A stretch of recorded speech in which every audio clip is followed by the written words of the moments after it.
The CIA director, John Ratcliffe, said just the other day, Iran was on the 99-yard line. And if you imagine a football team on the 99-yard line, it's a pretty safe assumption that they're there to score a goal. Iran had 12, 13, 14 bombs worth of 60% highly enriched uranium, which is 99% of what they need for weapons grade.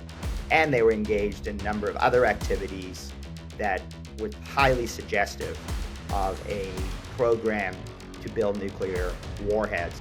What was Obama's justification to allow them to enrich?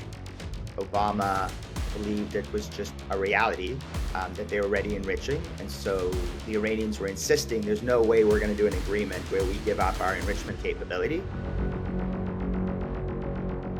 They were at war with us, and we were doing nothing against them for all these decades, despite all these American casualties.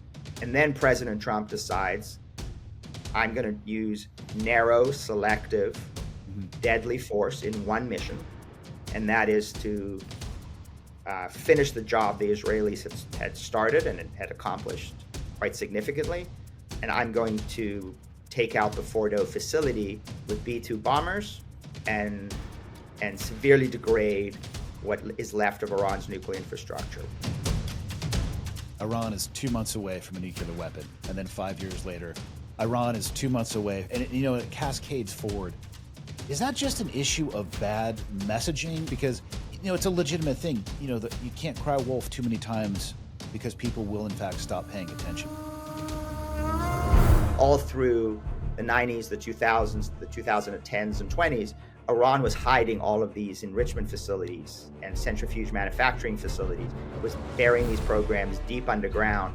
And the only way we knew about them is because Western intelligence services and Iranian opposition groups discovered them and revealed them to the world. So Iran has engaged in nuclear mendacity for decades because it'll use that to get to weapons grade. Now, how do we know that? Because it actually did that under Biden.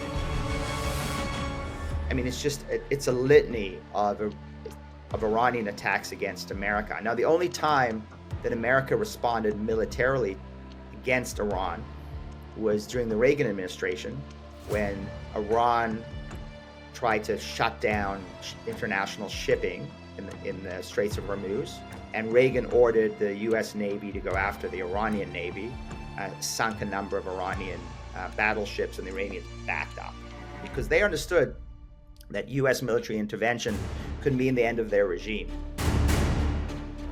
October 7th happens.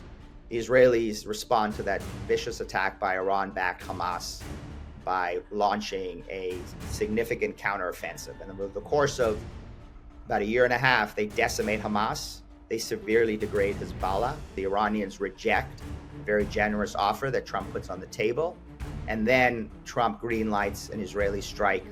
Over a 12-day war, the Israelis take out the senior leadership of the Revolutionary Guards, Ministry of Intelligence.